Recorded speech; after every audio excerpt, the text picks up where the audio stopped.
Hi hello ಎಲ್ಲರಿಗೂ ನಮಸ್ಕಾರ. ನಾನು ನಿಮ್ಮ ಅನಾಮಿಕಾ ಅನು. ಅಭಿವ್ಯಕ್ತಿ ಕಥಾಲೋಕಕ್ಕೆ ಸ್ವಾಗತ. ಅನುಬಂಧ ಕಥೆಯ 66ನೇ ಅಧ್ಯಾಯವನ್ನು ಶುರು ಮಾಡೋಣ.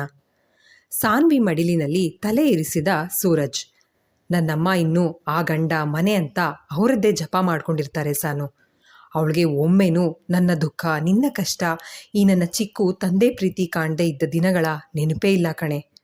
ಇನ್ನು ಅಣ್ಣ, ಅವನೇನೋ ಬದಲಾಗಿದ್ದಾನೆ. ಆದರೆ ಅವನಿಗೆ ಮಕ್ಕಳಿಲ್ಲ ಅಂತ ನನ್ನ ಮಗನನ್ನು ಅತಿಯಾಗಿ ಮುದ್ದಿಸ್ತಾ ಇವನನ್ನು ನನ್ನಿಂದ ದೂರ ಮಾಡ್ತಾ ಇದ್ದಾನೆ ಕಣೆ. ಒಮ್ಮೊಮ್ಮೆ ಏನೋ ಒಂಥರ ಆತಂಕ, ಭಯ ಕಾಡತ್ತೆ.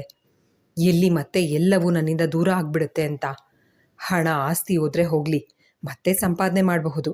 ಆದರೆ ನೀನು, ಚಿಕ್ಕು ಮತ್ತು ನಮ್ಮ ಪಾಪು ಎಂದು ಹೇಳುತ್ತಾ ಭಾವುಕನಾದ ತನ್ನ ಇನಿಯನ ಹಣೆಗೆ ತುಟಿ ಊರಿ, ಏನು ಸೂರಿ ನೀವು, ನನಗೆ ಧೈರ್ಯ ಹೇಳ್ತಾ ಇದ್ದವರು ಈಗ ನೀವೇ ಹೀಗೆ ಹೆದರೋದಾ?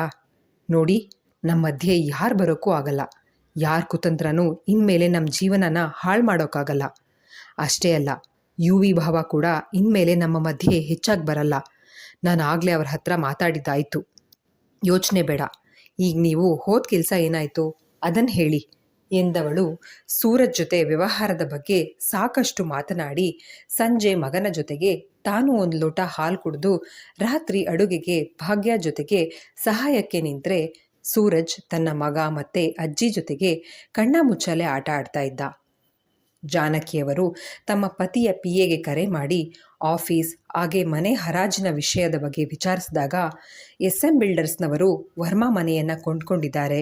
ಹಾಗೆ ದೇವರಾಜ್ ವರ್ಮಾ ಅವರು ಮನೆಯನ್ನು ತೊರೆದು ಹೋಗುವಾಗ ಅವರಿಗೆ ಒಂದು ಸಣ್ಣ ವಸ್ತುವನ್ನು ಸಹ ಆ ಮನೆಯಿಂದ ತೆಗೆದುಕೊಂಡು ಹೋಗೋದಿಕ್ಕೆ ಬಿಟ್ಟಿಲ್ಲ ಅನ್ನೋ ವಿಚಾರ ತಿಳಿದಿದ್ದೇ ತಡ ಅವರ ಸಂಕಟ ಮತ್ತಷ್ಟು ಹೆಚ್ಚಾಗಿತ್ತು. ಅವರ ಮನದಲ್ಲಿ ಎದ್ದಿದ್ದ ಬೇಸರದ ಜ್ವಾಲೆಯನ್ನು ನಂದಿಸಿಕೊಳ್ಳಲು ಮೊದಲಿಗೆ ಮಗನ ಸಹಾಯ ಕೋರಬೇಕೆಂದ್ಕೊಂಡ್ರು. ಇದರಿಂದ ಯಾವ ಪ್ರಯೋಜನವಾಗದು ಎಂದು ತಿಳಿದಿದ್ದರಿಂದ ಈಗ ಸಹಾಯ ಹಸ್ತವನ್ನು ಸಾನ್ವಿ ಹತ್ತಿರ ಚಾಚಬೇಕೆಂಬ ಯೋಚನೆ ಮಾಡ್ತಾ ಇದ್ರು. ಮಗನಿಗೆ ಊಟ ಮಾಡಿಸುವ ಸಲುವಾಗಿ ತಟ್ಟೆಗೆ ಅನ್ನ ಬಡಿಸ್ಕೊಂಡು ತುಪ್ಪ ಹಾಕ್ಕೊಳ್ತಾ ಇದ್ದ ಸಾನ್ವಿಯ ಹತ್ರ ಬಂದ ಜಾನಕಿಯವರು, ಚಿಕ್ಕುಗೆ ನಾನು ಊಟ ಮಾಡಿಸ್ಲಾ ಎಂದರು. ಅಜ್ಜಿ ಮೊಮ್ಮಗನಿಗೆ ತುತ್ತಿಡಲು ತನ್ನ ಅನುಮತಿ ಪಡೆಯೋ ಅಗತ್ಯ ಇಲ್ಲ ಅಂತ ಹೇಳ್ತಾ ತಟ್ಟೆಯನ್ನು ಅತ್ತೆಯ ಕೈಗಿಟ್ಟ ಸಾನ್ವಿ ಡೈನಿಂಗ್ ಟೇಬಲ್ ಮೇಲಿನ ಪಾತ್ರೆಗಳನ್ನು ತಂದಿಡುತ್ತಾ ಇರಬೇಕಾ? ಜಾನಕಿಯವರು ಸಾನ್ವಿ ಹತ್ರ ತಮ್ಮ ಪತಿ ಬಗ್ಗೆ ಮಾತನಾಡಲು ಪೀಠಿಗೆ ಹಾಕೋದಕ್ಕೆ ಶುರು ಮಾಡಿದ್ರೆ ಅವರು ಏನನ್ನು ಹೇಳೋದಕ್ಕೆ ಬಂದಿದ್ದಾರೆ ಅಂತ ಅನ್ನೋದು ಅರ್ಥ ಮಾಡಿಕೊಂಡ ಸಾನ್ವಿ, ಅತ್ತೆ, ನಿಮ್ಮ ಮೊಮ್ಮಗನಿಗೆ ನೀವು ಊಟ ಮಾಡಿಸೋಕೆ ತಟ್ಟೆಗೆ ಅನ್ನ ಬಡಿಸ್ಕೊಂಡಿದ್ದೀರಾ ಅಲ್ವಾ? ವರ್ಷದ ಹಿಂದೆ ಅವನಿಗೆ ಹೀಗೆ ಹೊಟ್ಟೆ ತುಂಬಿಸೋದಕ್ಕೆ ನಾನು ಎಷ್ಟು ಕಷ್ಟಪಡ್ತಾ ಇದ್ದೆ ಗೊತ್ತಾ? ಅವನಿಗೆ ಇನ್ನೂ ವರ್ಷ ತುಂಬಿರಲಿಲ್ಲ. ಹಸುವಿಗೆ ಅಳೋನು, ಎದೆ ಹಾಲು ಸಾಕಾಗ್ತಾ ಇರಲಿಲ್ಲ. ಹಾಗೆಲ್ಲ ನಾನು ಒಬ್ಬಳೇ ಕೂತು ಎಷ್ಟು ಹತ್ತಿದ್ದೆ ಅಂತ ಗೊತ್ತಾ ಅತ್ತೆ? ಹೇಳ್ಕೊಳ್ಳೋಕ್ಕೆ ಕೋಟ್ಯಾಧೀಶ್ವರ ಸೂರಜ್ ವರ್ಮಾ ಅವ್ರ ಮಗ. ಆದರೆ ಹಾಕ್ಕೊಳ್ಳೋಕ್ಕೆ ಒಳ್ಳೆ ಬಟ್ಟೆ ಇಲ್ಲ, ಹೊಟ್ಟೆ ತುಂಬ ಊಟ, ಹಣ್ಣು ಹಂಪಲು ಏನೂ ಇಲ್ಲ. ಅವನ ಆಟಿಕೆಗಳು ಸಹ ಸ್ವಂತದ್ದು ಅಂತ ಏನೂ ಇರಲಿಲ್ಲ. ಅಕ್ಕಪಕ್ಕದ ಮನೆ ಮಕ್ಕಳು ತಮ್ಮ ಹತ್ರ ಇದ್ದ ಹಳೆ ಆಟಿಕೆಗಳನ್ನು ಬಿಸಾಕೋ ಬದಲು ತಂದು ಇವನಿಗೆ ಕೊಡೋರು. ಒಂದು ವರ್ಷದ ಪುಟ್ಟ ಕಂದ ಅದನ್ನೇ ಅಚ್ಚರಿನಲ್ಲಿ ಕಂಡು ಖುಷಿಪಟ್ಟು ನಗ್ತಾ ಆಟ ಆಡ್ತಾ ಇದ್ದ. ನಿಮ್ಮ ಗಂಡ ಅಂದರೆ ನನ್ನ ಸೋದರ ಮಾವ ನನಗೆ ಮಾತ್ರ ಕಷ್ಟ ಕೊಟ್ಟಿದ್ರೆ ಹಾಳಾಗೋಗ್ಲಿ ಅಂತ ಕ್ಷಮಿಸ್ಬಿಡ್ತಾ ಇದ್ದೆ. ಆದರೆ ಏನೂ ಅರಿದೇ ಇರೋ ನನ್ನ ಕಂದನಿಗೆ ಎಷ್ಟೆಲ್ಲ ಕಷ್ಟ ಕೊಟ್ಟರು. ಅದಕ್ಕೆ ನೀವು ನನ್ನ ಹತ್ರ ಏನೇ ಕೇಳಿಕೊಂಡ್ರೂ ನಾನು ನಿಮ್ಮ ಗಂಡನಿಗೆ ಸಹಾಯ ಮಾಡಿ ಅಂತ ಸೂರಜ್ ಹತ್ರ ಮಾತಾಡಲ್ಲ ಅತ್ತೆ. ನನ್ನ ಕ್ಷಮಿಸಿ, ನನ್ನ ಬಗ್ಗೆ ನೀವು ತಪ್ಪು ತಿಳ್ಕೊಂಡ್ರೂ ಪರವಾಗಿಲ್ಲ ಎಂದು ಹೇಳಿದವಳು ಭಾವುಕಳಾಗಿ ಕಂಬನಿ ಮಿಡಿಯುತ್ತಾ ಅಲ್ಲಿಂದ ಸರಿದು ಹೋದರೆ, ಅಜ್ಜಿ, ನೀವು ಊಟ ಮಾಡಿಸ್ತಿಲ್ಲ ಎಂದು ಕೇಳುತ್ತಾ ಅಜ್ಜಿಯ ಹತ್ತಿರಕ್ಕೆ ಓಡಿ ಬಂದ ಪುಟ್ಟ ಸೂರಿ. ಅವನ ಮುದ್ದಾದ ಮುಖ ಕಂಡ ಜಾನಕಿ ಸೂರಜ್ ಜೊತೆಗಿಲ್ಲದೆ ಸಾನ್ವಿ ಒಬ್ಳೆ ಈ ಮಗುನ ಹೊತ್ತು ಸಾಕೋದಿಕ್ಕೆ ಅದೆಷ್ಟು ಕಷ್ಟಪಟ್ಟಿದ್ದಾಳೆ ಅಂತ ಸತ್ಯ ತಿಳ್ಕೊಂಡು ಈಗ ತಮ್ಮ ಮೊಮ್ಮಗನನ್ನು ಎತ್ಕೊಂಡು ಮುದ್ದಿಸ್ತಾ, ಸಾರಿ ಕಂದ, ನಿನ್ನ ಬಗ್ಗೆ, ನಿನ್ನ ಅಪ್ಪ ಅಮ್ಮನ ಬಗ್ಗೆ ಒಮ್ಮೆಯೂ ಯೋಚಿಸ್ದೆ ಸದಾ ನನ್ನ ಗಂಡನ ಬಗ್ಗೆನೇ ಯೋಚಿಸ್ತಾ ಅವ್ರ ಹಾಗೇನೆ ಸ್ವಾರ್ಥಿ ಆಗಿಬಿಟ್ಟೆ. ಸೂರಿ ಹೇಳೋದು ಸರಿ, ನಿನ್ನ ತಾತ ಮಾಡಿರೋ ಪಾಪಕ್ಕೆ ಅವರಿಗೆ ತಕ್ಕ ಶಾಸ್ತಿ ಆಗಬೇಕಾಗಿದೆ ಎಂದು ಹೇಳಿ ಮತ್ತೊಮ್ಮೆ ಕೆನ್ನೆಗೆ ಮುತ್ತಿಟ್ರೆ, ತಾತ ಊಲಲ್ಲಿದ್ದಾಳೆ ಅಜ್ಜಿ, ಇಲ್ಲಿಲ್ಲ. ಅವನ ಮಾತಿಗೆ ನಕ್ಕು ಜಾನಕಿಯವರು, ಆ ತಾತ ಅಲ್ಲ ಕಂದ, ನಿನಗೆ ಇನ್ನೊಬ್ಬರು ತಾತ ಇದ್ದಾರೆ. ಆದರೆ ಅವರಿಗೆ ಬಂದು ನಿನ್ನ ನೋಡಬೇಕು, ಮುದ್ದು ಮಾಡಬೇಕು ಅನ್ನೋ ಆಸೆನೇ ಇಲ್ಲ. ಹೋಗಲಿ ಬಿಡು, ನಿನ್ನಂಥ ಮುದ್ದಾದು ಮಗು ಜೊತೆಗೆ ಸಮಯ ಕಳೆಯೋ ಅದೃಷ್ಟನೇ ಇಲ್ಲ ಅವರಿಗೆ ಎಂದು ಹೇಳಿದವರು ಮಗುವಿಗೆ ಈಗ ತುತ್ತಿಡುತ್ತಾ ಕತೆ ಹೇಳ್ತಾ ಇದ್ರೆ ಆ ಕತೆಯ ಪ್ರತಿ ಪಾತ್ರದ ಬಗ್ಗೆ ಸಾವಿರಾರು ಪ್ರಶ್ನೆಗಳು ಆ ಪುಟ್ಟ ತಲೆನಲ್ಲಿ ಮೂಡ್ತಾ ಇದ್ವು. ಅದನ್ನು ಅಜ್ಜಿಯಲ್ಲಿ ಕೇಳ್ತಾ ಇದ್ರೆ ಅವರು ಬೇಸರ ತೋರದೆ ಅವನ ಪ್ರತಿ ಪ್ರಶ್ನೆಗೂ ಉತ್ತರ ಕೊಡುತ್ತಾ ಇದ್ರು. ಇದನ್ನು ದೂರದಿಂದ ಕಂಡ ಸಾನ್ವಿ ಮನಸ್ಸು ಈಗ ನಿರಾಳವಾಗಿತ್ತು. ಊಟದ ನಂತರ ಅಜ್ಜಿ ಮೊಮ್ಮಗ ರೂಮ್ ಸೇರಿಕೊಂಡ್ರೆ ಸಾನ್ವಿ ತನ್ನ ಅಜ್ಜಿ ಸೂರಜ್ನ ಊಟಕ್ಕೆ ಕರೆದು ತಾನು ತಟ್ಟೆ ಮುಂದೆ ಕುಳಿತಾಗ ಮನೆ ಬಾಗಿಲಿನಲ್ಲಿ ಸದ್ದಾಯಿತು. ಯಾರೆಂದು ಹೋಗಿ ಭಾಗ್ಯ ಬಾಗಿಲು ತೆರೆದು ನೋಡಲು ಸಾನ್ವಿ ಅಣ್ಣ ಆದಿತ್ಯ ಬಂದಿದ್ದ. ಅದು ಈ ಸಲ ತಾಯಿಯ ಬದಲಿಗೆ ತನ್ನ ಮಡದಿ ದ್ಯುತಿ ಜೊತೆಗೆ. ಸಾನ್ವಿ ಅವಳ ಅಣ್ಣ ಅತ್ತಿಗೆಯನ್ನ ಖುಷಿಯಿಂದ ಬರ್ಮಾಡ್ಕೊಂಡು ಊಟಕ್ಕೆ ಕರೆದ್ರೆ ಕೋಪದಲ್ಲಿ ಅಬ್ಬರಿಸುತ್ತಾ ಎದ್ದು ನಿಂತ ಸೂರಜ್. ಹಾವಿಗೆ ಹಾಲೆರಿಯೋ ಕೆಲಸ ಮಾಡಬೇಡ ಸಾನು. ನೀನು ಎಲ್ಲಿದ್ದೀಯಾ, ಯಾವ ಸ್ಥಿತಿನಲ್ಲಿದ್ದೀಯಾ ಅನ್ನೋದು ಗೊತ್ತಿದ್ದು ನನ್ನ ಹತ್ರ ಸತ್ಯ ಮುಚ್ಚಿಟ್ಟ ಈ ನಿನ್ನ ಅತ್ತಿಗೆನ ನಾನು ಯಾವತ್ತೂ ಕ್ಷಮಿಸೋದಿಲ್ಲ. ಆದಿತ್ಯ, ನಿಮಗಷ್ಟೇ ನನ್ನ ಮನೆಯೊಳಗೆ ಪ್ರವೇಶ ಇರೋದು. ನಿಮ್ಮ ಹೆಂಡ್ತಿನ ನೀವು ಬೇಕಿದ್ರೆ ತಲೆ ಮೇಲೆ ಹೊತ್ತು ಮೆರೆಸಿ, ಆದರೆ ನನ್ನ ಕಣ್ಮುಂದೆ ಇನ್ನೆಂದೂ ಕರ್ಕೊಂಡು ಬರಬೇಡಿ. ದ್ಯುತಿ, ನೀವೇ ತಾನೇ ನನಗಿನ್ನೊಂದು ಮದುವೆ ಆಗಿದೆ ಅಂತ ಸಾನುಗೆ ನಂಬಿಸಿದ್ದು? ನಿಮ್ಮಂಥ ಗುಳ್ಳೆ ನರಿಗಳನ್ನು ನಾನು ಮತ್ತೆ ನಂಬೋದು ದೂರದ ಮಾತು. ಹತ್ರಕ್ಕೂ ಸೇರಿಸ್ಕೊಳ್ಳೋದಿಲ್ಲ. ಮಿಸಸ್ ದ್ಯುತಿ, ಗೆಟ್ ಔಟ್. ಗಂಟಲು ಹರಿದು ಹೋಗೋ ಹಾಗೆ ಅಬ್ಬರಿಸಿಬಿಟ್ಟ ಸೂರಜ್. ಅಪ್ಪನ ಜೋರು ಧ್ವನಿ ಕೇಳಿ ಅಜ್ಜಿ ಜೊತೆಗೆ ರೂಮ್ನಲ್ಲಿ ಆಟ ಆಡ್ತಾ ಇದ್ದ ಸೂರ್ಯಾಂಶ್ ಈಗ ಹಾಲ್ಗೋಡ್ ಬಂದು ಸಾನ್ವಿ ಕಾಲನ್ನು ಬಳಸಿ ನಿಂತು, ಪಪ್ಪ ಯಾಕೆ ಕೋಪ ಮಾಡ್ಕೊಂಡಿದೆ? ನಾನಿವತ್ತು ಚೀಟ್ ಕೇಳಿಲ್ಲ, ಕಣ್ಣು ಪಿಳಿಗುಟ್ಟಿಸುತ್ತಾ ಹೇಳಿದ್ದ. ಮಗುವನ್ನು ಎತ್ತಿಕೊಂಡ ಸಾನ್ವಿ, ಚಿಕ್ಕು, ಪಪ್ಪ ನಿನ್ನ ಬೈತಾ ಇಲ್ಲ ಕಂದ, ಅವರು ಫೋನ್ನಲ್ಲಿ ಮಾತಾಡ್ತಾ ಇದ್ದಾರೆ ಅಷ್ಟೇ ಅಲ್ವಾ ಸೂರಿ ಅಂತ ಸೂರಜ್ ಕಡೆಗೆ ನೋಡ್ತಾ ಕಿರಿಚಬೇಡಿ ಅನ್ನೋ ಹಾಗೆ ಸನ್ನೆ ಮಾಡಿದ್ಲು. ಬಾ ಕಂದ, ನಾವು ರೂಮ್ಗೆ ಹೋಗಿ ಆಟ ಆಡ್ತಾ ಇರೋಣ. ಅಪ್ಪ ಫೋನಲ್ಲಿ ಮಾತಾಡಿದ್ದು ಮುಗಿಸಿ ಬರ್ತಾರೆ ಅತ್ತೆ, ನೀವು ಬನ್ನಿ ಅಂತ ಹೇಳ್ತಾ ರೂಮ್ಗೆ ಹೋದ ತನ್ನ ಮಡದಿ ಮಗನನ್ನು ಕಂಡು ಈಗ ತನ್ನ ಕೋಪವನ್ನು ನಿಗ್ರಹಿಸಿಕೊಂಡ ಸೂರಜ್. ನೋಡಿ ದ್ಯುತಿ, ನಿಮ್ಮೆಲ್ಲರ ಕುತಂತ್ರ ನನ್ನ ಮತ್ತೆ ಸಾನುನ 2 ವರ್ಷ ದೂರ ಮಾಡಿತ್ತು. ಆದರೆ ದೇವರ ದಯೆ, ನಮ್ಮ ಪ್ರೀತಿ ಸೋಲ್ದೆ ನಾವು ಮತ್ತೆ ಒಂದಾದ್ವು. ಈಗ ಮತ್ತೆ ನಮ್ಮ ಮಧ್ಯೆ ಬಂದು ಇಲ್ಲದ ತೊಂದರೆ ಕೊಡೋದಕ್ಕೆ ನೋಡಬೇಡಿ ಪ್ಲೀಸ್, ಕೈ ಮುಗಿತೀನಿ. ಇನ್ನಾದರೂ ನಮ್ಮ ಪಾಡಿಗೆ ನಮ್ಮನ್ನು ಬಿಟ್ಟು ಹೊರಟುಬಿಡಿ. ಅವನ ಕೈಲಾದಷ್ಟು ತಾಳ್ಮೆಯಿಂದ ಕೇಳ್ಕೊಂಡ ಸೂರಜ್ ಎದುರಿಗೆ ಕೈ ಮುಗಿದು ನಿಂತ ಆದಿತ್ಯ, ಭಾವ, ನೀವು ನಮಗೆ ಪ್ಲೀಸ್ ಅಂತ ಎಲ್ಲ ಹೇಳಬೇಡಿ. ನೀವು ಹೇಳಿದ್ದು ನಿಜ. ನನ್ನ ಹೆಂಡತಿ ತುಂಬ ಅಂದರೆ ತುಂಬ ಚೀಪ್ ಕೆಲಸ ಮಾಡಿದ್ದಾಳೆ. ಇದರಿಂದ ನಿಮ್ಮೆಲ್ಲರೆದುರಿಗೆ ನಾನೇ ತಲೆ ಎತ್ತಿ ನಿಲ್ಲೋಕ್ಕಾಗ್ತಾ ಇಲ್ಲ. ಅದಕ್ಕೆ ನಾನು ನನ್ನ ಹೆಂಡತಿನ ಕರ್ಕೊಂಡು ಈ ಊರನ್ನು ತೊರೆದು ಹೋಗ್ತಾ ಇದ್ದೀನಿ. ಅದಕ್ಕೆ ಒಂದು ಸಲ ಸಾನ್ವಿ ಹತ್ರ ಇವಳು ಕ್ಷಮೆ ಕೇಳಲಿ ಅಂತಾನೆ ನಾನು ಇವಳನ್ನು ಇಲ್ಲಿ ಕರ್ಕೊಂಡು ಬಂದೆ. ಆದರೆ ನೀವು ಹೇಳಿದ ಸರಿ, ಇವಳು ಕ್ಷಮೆ ಕೋರೋ ಅರ್ಹತೆಯೂ ಕಳ್ಕೊಂಡ್ಬಿಟ್ಟಿದ್ದಾಳೆ. ಭಾವ, ನಾವು ಈ ಊರು ಬಿಟ್ಟು ಹೋಗ್ತಾ ಇರೋ ವಿಷಯನ ಸಾನ್ವಿಗೆ ನೀವೇ ಹೇಳಿಬಿಡಿ. ನಿಮ್ಮಿಬ್ಬರ ಬದುಕಲ್ಲಿ ಎಲ್ಲ ಒಳ್ಳೆಯದೇ ಆಗಲಿ, ನಾವಿನ್ನು ಬರ್ತೀವಿ ಅಂತ ಹೇಳಿ ಆದಿತ್ಯ ದ್ಯುತಿ ಮನೆಯಿಂದ ಹೊರಟುಬಿಟ್ರೆ ಸೂರಜ್ ಏನನ್ನೂ ಹೇಳದೆ ಬಾಗಿಲು ಹಾಕಿ ಬಂದು ಸೋಫಾದಲ್ಲಿ ಕುಸಿದು ಕೂತ.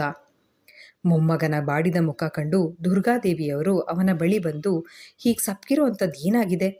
ಒಂದು ಹಂತಕ್ಕೆ ಎಲ್ಲನೂ ಸರಿ ಹೋಗಿದೆ ಅಂತ ಹೇಳಿದ್ರೆ ತನ್ನ ಎದುರಿಗಿರುವ ಸೋಫಾದಲ್ಲಿ ಕೂತಿದ್ದ ತನ್ನ ಅಜ್ಜಿ ಮಡಿಲಿನಲ್ಲಿ ತಲೆ ಇರಿಸಿ ನೆಲದ ಮೇಲೆ ಕೂತ ಸೂರಜ್, ಏನೂ ಸರಿಯಿಲ್ಲ ಅಜ್ಜಿ, ನನ್ನ ಜೀವನದಲ್ಲಿ ನಾನು ಸೋತು ಹೋಗಿದ್ದೀನಿ. ನಾನು ದ್ಯುತಿ ಮೇಲೆ ಕೋಪ ಮಾಡ್ಕೊಂಡು ರೇಗ್ತಾ ಇರುವಾಗ ಚಿಕ್ಕು ಬಂದು ಏನು ಹೇಳ್ದ ಕೇಳಿಸ್ಕೊಂಡ್ರಿ ಅಲ್ವಾ? ಅವನಿನ್ನೂ ನನ್ನನ್ನು ಪೂರ್ತಿಯಾಗಿ ಒಪ್ಕೊಂಡೇ ಇಲ್ಲ. ಅವನು ನನ್ನ ಹತ್ರ ಹಕ್ಕಿನಲ್ಲಿ ಅದು ಬೇಕು ಇದು ಬೇಕು ಅಂತ ಕೇಳಬೇಕು. ಅಂಥದ್ರಲ್ಲಿ ನಾನು ಏನು ಕೇಳಿಲ್ಲ ಅಂತ ಅವನ ಅಮ್ಮನ ಸೆರಗಲ್ಲಿ ಮುಖ ಹುದುಗಿಸಿ ಭಯದಲ್ಲಿ ಮಾತಾಡಿದಾಗ ನನ್ನ ಕರಳು ಹಿಂಡದಂತಾಯಿತು. ನಾನು ಅಪ್ಪನಾಗಿ ಸೋತು ಹೋದೆ ಅಲ್ವಾ ಅಜ್ಜಿ ಎಂದು ಕಣ್ತುಂಬಿಕೊಂಡು ಕೇಳಿದ್ದ. ಅವನ ತಲೆ ನೇವರಿಸುತ್ತಾ ಇದ್ದ ಅವನ ಅಜ್ಜಿ ತೆಳುನಗೆ ಬೀರಿ, ಅಪ್ಪ ಮಗನ ಮಧ್ಯೆ ಈ ಸೋಲು ಗೆಲುವು ಎಲ್ಲಿಂದ ಬಂತು ಸೂರಿ? ಆ ಪುಟ್ಟ ಮಗು ಹೆದರಿದ್ದು ನಿನ್ನ ನೋಡಿ ಅಲ್ಲ, ನಿನ್ನ ಜೋರು ಗಂಟಲಿಗೆ. ಅದಕ್ಕೆ ನೀನಿನ ಮೇಲೆ ಹೀಗೆ ಕೋಪ ಮಾಡ್ಕೊಳ್ಳೋದು ಬಿಟ್ಟು ಮೊದಲಿನ ಹಾಗೆ ಶಾಂತವಾಗಿರು. ಅದೇ ಸಾನು ಹೇಳ್ತಾ ಇದ್ಲಲ್ವಾ, ನನ್ನ ಗಂಡ ಐಸ್ ಕ್ರೀಮ್ ಥರ ತಣ್ಣಗಿರ್ತಾನೆ ಅಂತ, ಹಾಗೇ ಇರು. ಆಗ ನೋಡು, ನಿನ್ನ ಮಗ ನಿನ್ನ ಬೆಸ್ಟ್ ಫ್ರೆಂಡ್ ಆಗ್ತಾನೆ ಎಂದ ಅಜ್ಜಿ ಮಾತು ಕೇಳಿದ ಸೂರಜ್ ಮನಸ್ಸಿಗೆ ಈಗ ಸಮಾಧಾನ ಆಗಿತ್ತು. ಕಣ್ಣೊರೆಸ್ಕೊಂಡು ರೂಮಿಗೆ ಎದ್ದು ಹೋದವನು ಅಜ್ಜಿ ಅಮ್ಮನ ಜೊತೆಗೆ ಕೂತು ಆಟ ಆಡ್ತಾ ಇದ್ದ ಕಂದನನ್ನು ಎತ್ಕೊಂಡು, ಪಪ್ಪ ನಿನ್ನ ಬೈತಾ ಇರಲಿಲ್ಲ ಕಂದ, ಅದು ಒಬ್ಬರು ಅಂಕಲ್. ನಾನು ಅವ್ರಿಗೆ ಹೇಳಿದೆ, ನನ್ನ ಚಿಕ್ಕುಗೆ ಚಾಕ್ಲೇಟ್ ಇಷ್ಟ ತಂದ್ಕೊಡಿ ಅಂತ. ಆದರೆ ಅವರು ಚಿಕ್ಕುಗೆ ಐಸ್ ಕ್ರೀಮ್ ಇಷ್ಟ ಅಂದರು. ಅದಕ್ಕೆ ನಾನು ಅವರಿಗೆ ಬೈದಿದ್ದು. ನನ್ನ ಚಿಕ್ಕು ಮರಿ ಇನ್ನು ಪುಟ್ಟ ಪಾಪು, ನೀವು ಐಸ್ ಕ್ರೀಮ್ ತಂದುಕೊಟ್ಟು ಅವನು ತಿಂದು ಆಮೇಲೆ ಅವನು ಅಕ್ಷಿ ಅಕ್ಷಿ ಅಂದರೆ ಅವನ ನೋಸ್ ರೆಡ್ ಆಗುತ್ತೆ. ಆಮೇಲೆ ಡಾಕ್ಟರ್ ಅಂಕಲ್ ಅವನಿಗೆ ಸಿರಪ್ ಕೊಡ್ತಾರೆ, ಅದು ಕಹಿ ಇರುತ್ತೆ. ಅದಕ್ಕೆ ನನ್ನ ಚಿಕ್ಕುಗೆ ಐಸ್ ಕ್ರೀಮ್ ಬೇಡ ಅಂತ ಬೈದೆ ಎಂದ ಅಪ್ಪನ ಮಾತನ್ನು ಕೇಳಿಸ್ಕೊಂಡ ಸೂರ್ಯಾಂಶ್. ತನ್ನ ತಂದೆಯ ಕೊರಳನ್ನು ಬಳಸ್ಕೊಂಡು, ಥ್ಯಾಂಕು ಪಪ್ಪ, ನನಗೆ ಏಚ್ಕಿಮ್ ಬೇಯ ಪಯಚ ಸಾಕು ಅಂದ. ಅವನ ಮಾತನ್ನು ಕೇಳಿ ನಗುತ್ತಾ ಅವನ ಮೊಗದ ತುಂಬ ಮುತ್ತಿಟ್ಟ ಸೂರಜ್, ನಿನಗೆ ಚಿಕ್ಕು ಅಂತ ಅಲ್ಲ ಕಣೋ ಮಗನೇ, ಪಾಯಸ ಕಿಂಗ್ ಅಂತ ಹೆಸರಿಡಬೇಕು. ಅದೆಷ್ಟು ಪಾಯಸದ ಹುಚ್ಚು ಇವನಿಗೆ ಅಂತ ಹೇಳಿದ್ರೆ, ಅದು ದೇವಸ್ಥಾನದಲ್ಲಿ ದಿನ ಸಂಜೆ ಕೀರ್ ಪ್ರಸಾದ ಸಿಗೋದು ಸೂರಿ, ಅದನ್ನು ತಿಂದು ತಿಂದು ಅಭ್ಯಾಸ ಆಗಿದೆ, ಅದಕ್ಕೆ ಹೀಗಾಡೋದು ಇವನು. ಸಾನ್ವಿ ಮಾತು ಕೇಳಿ ಜಾನಕಿಯವರಿಗೆ ಸಣ್ಣ ಅಳುಕು ಉಂಟಾಗಿ ಅದೇ ಬೇಸರದಲ್ಲಿ ಅವಳನ್ನು ತಬ್ಬಿದವರು, ಹಳೆ ಕಹಿನೆಲ್ಲ ಮರೆತು ಹೊಸ ಸುಂದರ ಬದುಕಿನತ್ತ ಹೆಜ್ಜೆ ಹಾಕು ಮಗಳೇ. ಈ ಸಲ ನಿನ್ನ ಬಸರಿ ಬಾಣಂತನ ನಿರ್ವಿಘ್ನವಾಗಿ ನಡೀಲಿ ಅಂತ ದೇವರಲ್ಲಿ ಹರಕೆ ಹೊತ್ಕೊಳ್ತೀನಿ. ಅತ್ತೆಯ ಮಾತಿಗೆ ಮುಗುಳ್ನಕ್ಕು ಸರಿ ಅಂದವಳು ಈಗ ಸೂರಜ್ ಜೊತೆಯಾಗಿ ಊಟಕ್ಕೆ ಕೂತ್ಲು. ವರ್ಮಾ ಮ್ಯಾನ್ಷನ್ ಹರಾಜಾದ ಮೇಲೆ ಅದನ್ನು ತೊರೆದು ಗೆಸ್ಟ್ ಹೌಸ್ ಸೇರಿದ್ದ ದೇವರಾಜ್ ವರ್ಮಾಗೆ ಅಲ್ಲಿಯೂ ನೆಮ್ಮದಿ ಇಲ್ಲದಂತಾಗಿತ್ತು. ಅವರ ವರ್ಮಾ ಗ್ರೂಪ್ನ 3/4 ಭಾಗ ಶೇರ್ಸ್ಗಳು ಆಗಲೇ ಮಾರಾಟ ಆಗಿದ್ದು ಅದೆಲ್ಲವೂ SM ಕಂಪನಿಯ ಪಾಲಾಗಿದ್ವು. ಹಾಗಾಗಿ ವರ್ಮಾ ಗ್ರೂಪ್ನ MD ಸ್ಥಾನವನ್ನು ಈಗ ಆ ಹೊಸ ಕಂಪನಿಯ ಮುಖ್ಯಸ್ಥರು ಅಲಂಕರಿಸಲಿದ್ರು. ಹಾಗಾಗಿ ಈ ಗೆಸ್ಟ್ ಹೌಸ್ ಕೂಡ ಈಗ ವರ್ಮಾ ಕಚೇರಿಯ ಸುಪರ್ದಿಗೆ ಸೇರಿರಲಿಲ್ಲ. ಆದ್ದರಿಂದ ದೇವರಾಜ್ ಈಗ ಅದನ್ನು ತೆರವುಗೊಳಿಸಬೇಕು ಅಂತ SM ಬಿಲ್ಡರ್ಸ್ ಕಚೇರಿಯಿಂದ ಅವರಿಗೆ ನೋಟಿಸ್ ಬಂದಾಗಿನಿಂದ ಎಲ್ಲಿಗೆ ಹೋಗಿ ನಿಲ್ಲಿಸೋದು ಅನ್ನೋ ಪೇಚಾಟಕ್ಕೆ ಸಿಲುಕಿದ್ರು. ಮಡದಿಯ ಸಹಾಯ ಕೇಳೋಣ ಅಂದರೆ ಜಾನಕಿ ಈ ನಡುವೆ ತಮ್ಮ ಪತಿ ದೇವರಾಜ್ನನ್ನು ದೂರವಿರಿಸಿದ್ರು. ಮೊಮ್ಮಗನ ಕಷ್ಟದ ದಿನಗಳ ಬಗ್ಗೆ ಸಾನ್ವಿಯಿಂದ ತಿಳಿದಾಗ್ನಿಂದ ಗಂಡನ ಕಷ್ಟಕ್ಕೆ ಕುರುಡಾಗಿ ಅಜ್ಜಿಯ ಸ್ಥಾನವನ್ನು ಮನಸಾರೆ ಅನುಭವಿಸ್ತಾ ಬದುಕಿನ ಸಾರ್ಥಕತೆ ಕಂಡುಕೊಳ್ತಾ ಇದ್ರು. ಆದರೂ ಈಗ ದೇವರಾಜ್ ವರ್ಮಾರಿಗೆ ತಮ್ಮ ಮಡದಿಯನ್ನು ಹೊರತುಪಡಿಸಿ ಸದ್ಯಕ್ಕೆ ಇನ್ನಾರ ಸಹಾಯ ಕೇಳಬೇಕು ಅನ್ನೋದು ತೋಚದಾಗಿತ್ತು. ಅದಕ್ಕೆ ಮುಖ್ಯ ವಿಷಯ ಮಾತಾಡೋದಿದೆ ಅಂತ ಹೇಳಿ ಜಾನಕಿ ಅವರಿಗೆ ಕರೆ ಮಾಡಿದರು. ಇಷ್ಟೆಲ್ಲ ತಮ್ಮಿಂದ ತಪ್ಪಾಗಿದೆ, ಸದ್ಯದ ಪರಿಸ್ಥಿತಿನಲ್ಲಿ ಆಸ್ತಿ ಹೆಸರು ಎಲ್ಲವನ್ನು ಕಳ್ಕೊಂಡಿದ್ರೂ ಮಡದಿಯ ಜೊತೆ ಮಾತನಾಡುವಾಗ ತಮ್ಮ ಗತ್ತನ್ನು ಮಾತ್ರ ಬಿಟ್ಟುಕೊಡುವುದಿಲ್ಲ ಈ ದೊಡ್ಡ ಮನುಷ್ಯ. ಅದಕ್ಕೆ ಜಾನಕಿಯವರು ಕರೆ ಸ್ವೀಕರಿಸಿದ್ದೇ ತಡ. ಮಗ ಸೊಸೆ ಕರ್ಕೊಂಡು ಹೋಗಿ ಮನೆಯಲ್ಲಿ ಜಾಗ ಕೊಟ್ಟರು ಅಂತ ನನ್ನೇ ಮರ್ತು ಹೋಗಿ ಅಲ್ಲಿ ಕೂತ್ಬಿಟ್ರೆ ಹೇಗೆ ಜಾನಕಿ? ನನ್ನ ಬಗ್ಗೆ ಕಿಂಚಿದ್ದಾದರೂ ಯೋಚನೆ ಬೇಡವಾ? ಮನೆ ಹರಾಜಾಯಿತು ಸರಿ, ಈಗ ಗೆಸ್ಟ್ ಹೌಸ್ ಕೂಡ ಖಾಲಿ ಮಾಡಬೇಕು ಅಂತ ಆಫೀಸಿಂದ ನೋಟಿಸ್ ಬಂದಿದೆ. ಎಲ್ಲಿಗೆ ಹೋಗಲಿ ಈಗ? ಒಂದೇ ಸಮನೆ ಸಿಡುಕುತ್ತಾ ಇದ್ದ ಗಂಡನ ಮಾತಿಗೆ ತಲೆ ಕೆಡಿಸಿಕೊಳ್ಳದ ಜಾನಕಿಯವರು, ಅಯ್ಯೋ, ಗೆಸ್ಟ್ ಹೌಸ್ ಕೂಡ ತೆರವು ಮಾಡಬೇಕಾ ನೀವು? ಸರಿ, ಹಾಗಾದರೆ ಯಾವುದಾದ್ರೂ ಬಾಡಿಗೆಗೆ ಮನೆ ಹುಡುಕೊಳ್ಳಿ, ನಾನು ಬಂದಬೇಕಿದ್ರೆ ನಿಮಗೆ ಮನೆ ಸೆಟ್ ಮಾಡೋಕ್ಕೆ ಹೆಲ್ಪ್ ಮಾಡ್ತೀನಿ. ಅದು ಬಿಟ್ಟು ಬೇರೇನೂ ನನ್ನ ಕೈನಲ್ಲಿ ಮಾಡೋಕ್ಕಾಗಲ್ಲ ಎಂದು ಹೇಳಿದವರು ತಾವು ಮೊಮ್ಮಗನ ಜೊತೆಗೆ ಪಾರ್ಕ್ಗೆ ಹೋಗಬೇಕು, ತಡ ಆಗ್ತಾ ಇದೆ ಅಂತ ಹೇಳ್ತಾ ಕರೆ ಕಟ್ ಮಾಡಿ, ಚಿಕ್ಕು ಬಾ ಪಾರ್ಕ್ಗೆ ಹೋಗಿ ಬರೋಣ ಅಂದರೆ ಅಮ್ಮನ ಹತ್ತಿರ ಶೂಸ್ ಹಾಕಿಸ್ಕೊಂಡ ಕಂದ ಅಜ್ಜಿ ಕೈ ಹಿಡಿದು ಪುಟ್ಟ ಪುಟ್ಟ ಹೆಜ್ಜೆ ಹಾಕುತ್ತಾ ಪಾರ್ಕ್ ಕಡೆಗೆ ನಡೆದ. ಇಲ್ಲಿಗೆ ಈ ಸಂಚಿಕೆ ಮುಕ್ತಾಯವಾಯಿತು.